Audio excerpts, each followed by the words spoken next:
Good morning and welcome to the Core Connection. I'm Mira Rubin here with you on Enlightened World Network. And today's topic is observing. So just curious questions about when we are the observer, who is it that's being observed? And who are we as the observer? Good morning, Rosalind. Welcome. Happy Monday. Great to be here with you. Before we get started this morning, we're going to take a minute or two to get present. So let's take a deep breath in through your nose and hold it. And imagine clean, crisp oxygen flooding your lungs, flowing into your bloodstream, nourishing all your cells, all your organs, bringing vital life energy to your body and being. And as you exhale any tension, stress, negativity, fatigue. And now let's take another deep breath in through your nose and hold it. This time, imagine brilliant, bright light lighting you up from the inside out, illuminating, electrifying, and energizing all your cells, all your molecules, your electrons, and creating this brilliant beam of light from your heart out into the world. And as you exhale any remaining tension, stress, negativity, fatigue. And now let's just gently press our palms together and very softly rub your fingers against your palms to feel the deliciousness of that sensation, the tickling, the tingling. Allow yourselves to become present right here, right now, to that sensation in this remarkable physical form that enables you to experience life. Welcome, welcome, welcome. So, interesting way perhaps to start off the week is noticing this dynamic of observer and observed. You know, when we are being the observer, in other words, when we are observing ourselves, it's an interesting thing, you know, like who is the observer? Who is the observed? When we make judgments on ourselves, who is it that's making the judgment? Who is it that's being judged? So as I'm thinking about it in this moment, what's arising is this notion of multiple dimensions of experience for one, and also the notion of separation from self. And I don't know, you know, I don't know if it's separation from self. I mean, maybe the observer is the part of us that is aware, that is able to step away, you know, find some level of detachment in a given situation to become more objective. That's in big air quotes. I think it's really interesting when we look at these different aspects of self. And when we think about it, to be considering whether it's any different from when we find aspects of ourselves to communicate with on different levels. For instance, we might talk to our inner child, or we might talk to different elements of ourselves to gain deeper insight, gain deeper perspective. It's a very fascinating and effective tool for personal growth and transformation, to be able to dialogue with parts of ourselves that may be wounded, or that may be implementing some kind of behavior that may be desirable or undesirable. You know, maybe there's the sage self that we can contact and gain wisdom from. And it's not that any of these selves are separate in reality, unless of course we make them so. We may actually exile parts of ourselves, or excommunicate parts of ourselves, and then we become fractured. So it's interesting because we can be looking at ourselves as a unified whole, and we can be looking at ourselves as a compilation of these many, many aspects that in some sense seem unrelated, other than that they are part of who we are. So as I'm thinking about it, I'm thinking that what it comes down to is it's all conceptualization. It's all our way of thinking about things that determines the unity or our experience of wholeness or separation within. Good morning, Jennifer. So good to have you joining us. Great to be here with you and everybody else who's here with us this morning for this conversation about observing ourselves, observing others. So Rosalind says, do humans and some animals see their reflection in a mirror as their self? Was Maggie aware of herself? Oh, that's such a great question, Rosalind. Maggie didn't have much time for mirrors. And the only way that I could say that Maggie might have been aware of herself is that she did know her name. So when I would call Maggie, she knew that I was calling for her, or that I was calling her. So I don't know I have no idea. It's such a great question. And this is an interesting, really, really interesting question that you posed. I heard a poet, his first name was Dominic. I think his first name was Dominic. I think that this is National Poetry Month or something, and I was listening to NPR, and there is a, you know what, I don't think it is Dominic. It's, oh boy, let's see, it begins with a D. I'll see if I can remember his name. Anyway, my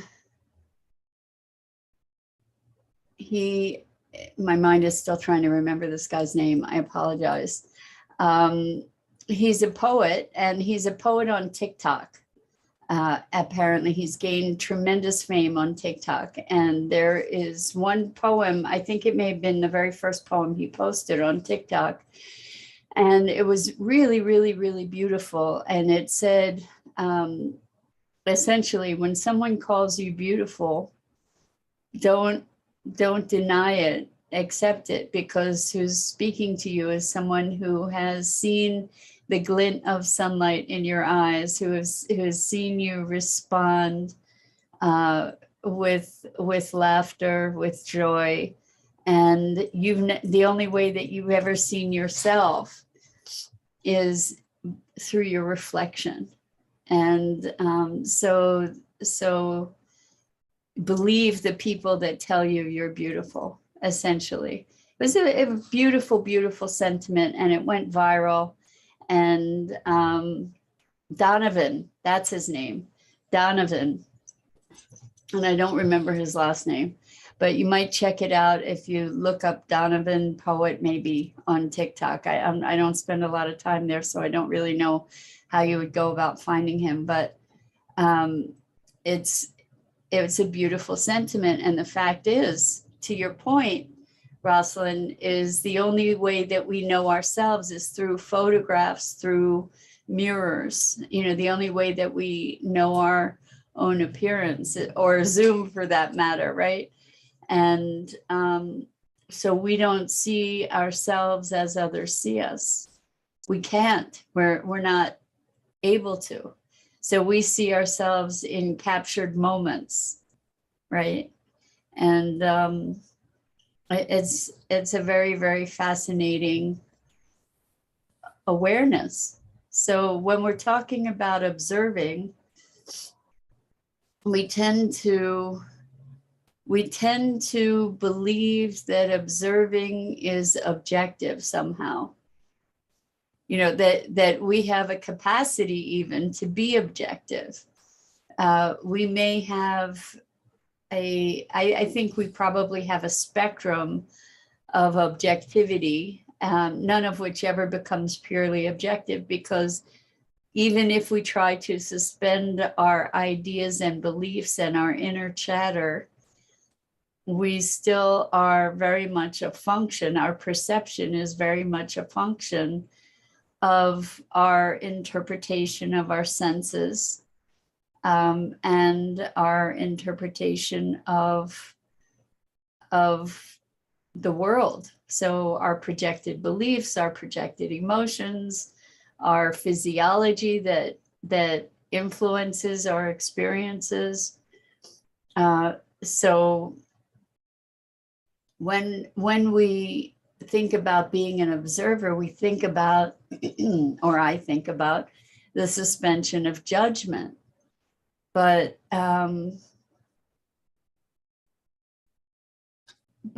there's only so far that we can suspend that judgment, right? I think that judgment for us is so ingrained. Our assessments, our evaluations, that's kind of how we exist as human beings, is by assessing our environment, friend, foe, etc. So Rosalind says, G.P. Walsh talks about non-duality. When there is one cannot observe self, like a knife cannot cut itself. Yes, exactly. So this has been my idea about God for forever, really, is that what we're here for is for God to observe itself or experience itself. Because in the oneness, there's no individuation. And while our individuation may be illusion, or may be ultimately an illusion, we have this experience of individuation, which is also an experience of separation. And when we connect, I guess to your point, Rosalind, good morning, Robin, welcome, great to have you here with us. To your point, Rosalind, perhaps when we are in a state of cosmic consciousness, that's when we are able to be a pure observer, because and maybe the observer completely disappears. Maybe that's the other aspect of it, is that when we are in that space of connectedness, then there's nothing to observe. It's all just being, because the observing is in itself a separation, right? It's a foil for our act of interpretation, right? So I don't believe that human beings really have a capacity, except maybe in that altered state, for just observing. And even in that altered state, I guess that the observing would mean that we're separate from what we're observing. So now I've gotten myself all jumbled here because it's a bit of a conundrum, right? Well, when we're completely connected, we're just being, right? And that's a rare state for most human beings, is just being in that being state of connection. And so by its definition, being the observer is being separate from. And when we observe ourselves, we're creating these separations from self, and perhaps, hopefully, separations from our judgment and our attachment to all of our predispositions, beliefs, emotions, etc. It's interesting. It's kind of like a fish trying to observe water, right? Because the fish's life is all water, except for maybe flying fish, right? But a fish's life is it just resides in water. And so there's no awareness necessarily of water because that's its environment. It's like we exist in an environment with air. And I guess if we go underwater, then we experience not air. But we can't, there are dimensions from which we just can't escape ourselves. And yet, even though that's true, there's maybe this spectrum of observation, self-observation, for instance, is what we're really focusing on here. Although we can be talking about observing the world, where do we separate, or who is the self that's observing the world? Who is the self that's observing self? I read an excerpt from a book that I just recently got on Audible. Let me see if I can find it, because it was recommended to me by someone who I have a great respect for. And they said this book is a book that they give to people, like this is their favorite, most impactful book. It's called The Untethered Soul by Michael Singer. And the excerpt that I was reading was talking about who is, that we always have this chatter going on in our head. We always have a running commentary on everything going on around us. Isn't that a pretty car? Oh, I used to have a car like that, et cetera, that we have this running commentary. And that the self that is able to observe that running commentary, that's the self that is kind of in control. That's the self that is the foundational self. The other part is just trying to control our interaction with the world, interestingly, right? To moderate, to interface with the rest of the world. And I think the idea was I only read a small excerpt, so I don't really know, but my guess was that the idea in the book was to connect directly with the soul that's not the commentator all the time. So Rosalind says, the separate self is the result cresting the observation deck. Our hair and nails just grow. We are not observing it grow. We don't have to tell our lungs to breathe. It just does. So the separate self is the result cresting the observation deck. So that's an interesting way of phrasing it. I'm thinking that what you mean, what you're saying, okay, creating. Okay, the separate self is the result creating the observation deck. So that's like the part that's able to observe our own patterns is the part that's creating the patterns. Is that what you're saying, Rosalind? I'm not really sure. Happy Monday, Kimberly. Welcome. Great to have you here with us. And Isabel, great to have you here with us. Welcome, welcome. It's really interesting because maybe the soul self, maybe that our foundational self is like not needing to, is like the part of our beingness that doesn't need to have conscious intervention, that just is our essential self. I just wonder, what that looks like. My thinking is that it becomes unified and connected to everything else in existence, our soul self. It was interesting, this excerpt that I read, it was talking about how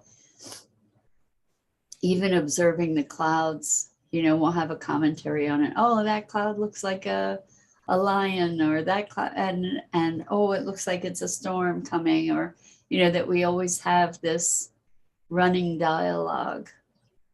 And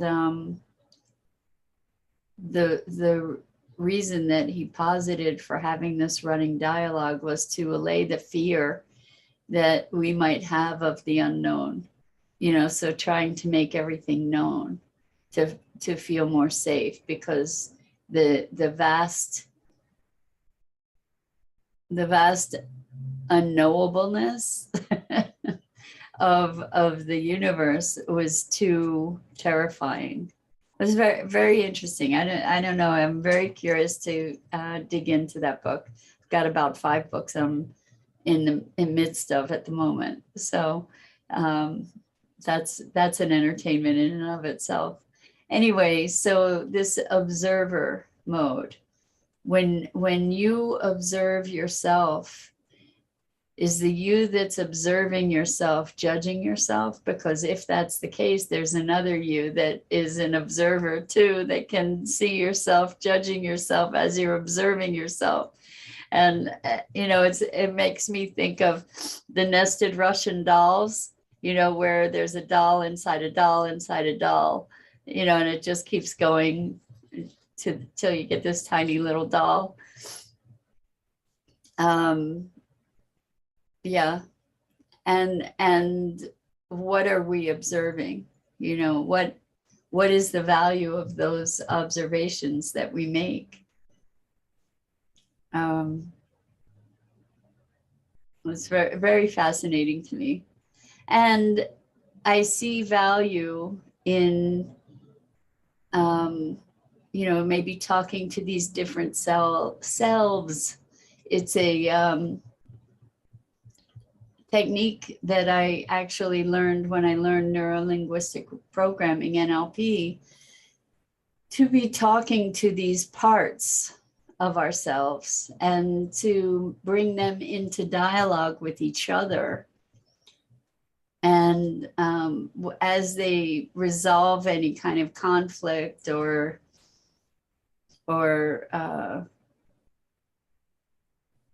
well, mostly conflict, as they look at how what the positive intention of their actions are, and then look at how they can align with each other. It's very, very powerful, because we then can have a parts party where all those parts come together and are working together rather than working in opposition to each other. And that's another way that we can begin to observe ourselves and our patterns and our habits.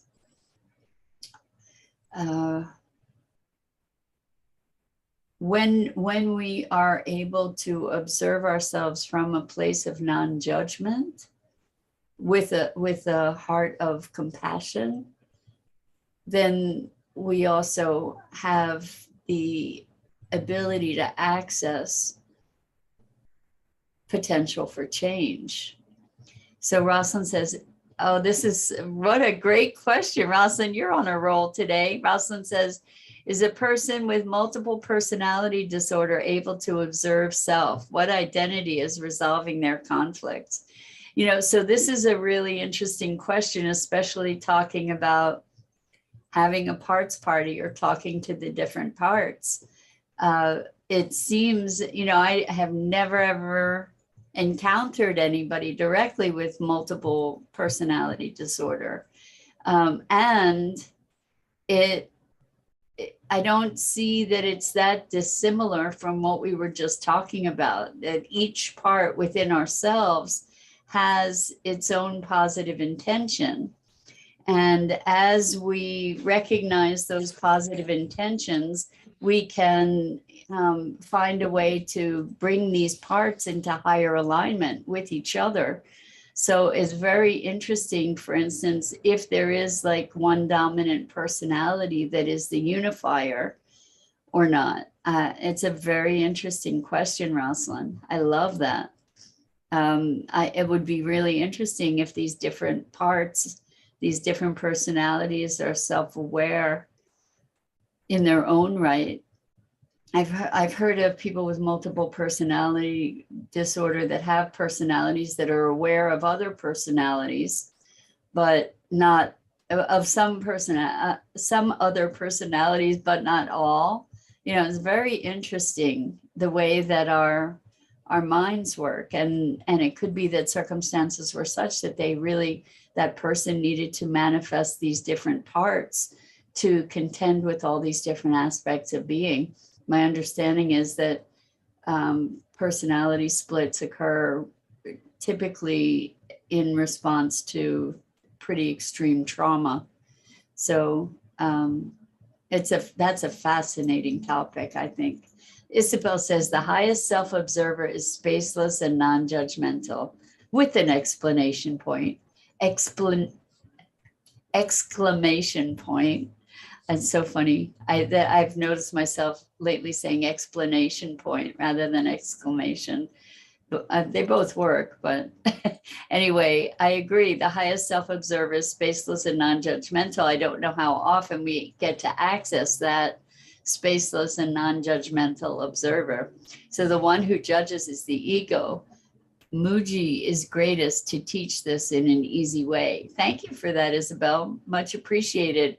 And maybe another day, and we have done before, we could talk more about befriending the ego rather than vilifying it, maybe befriending it. So Rosalind says, teenagers grab onto a personality. At what age do they identify as their self, grow into selves? That's also, you're really on the roll today, and I don't have answers for these questions, but they're wonderful questions, Rosalind. Anyway, that's it for this morning. I have to run, but I am so grateful to you guys for engaging in these conversations. You just really provide such wealth and richness and depth to the conversations, and is very much appreciated. So I'm Mira Rubin. This is the Core Connection, and I go live each weekday morning here on the Enlightened World Network Facebook page at 9 a.m. Eastern each weekday morning. I think I said that. Anyway, please check out the other awesome programming on Enlightened World Network, on EWN One with the Earth, Enlightened World Living. And I look forward to connecting with you here again really, really soon. Until then, lots and lots.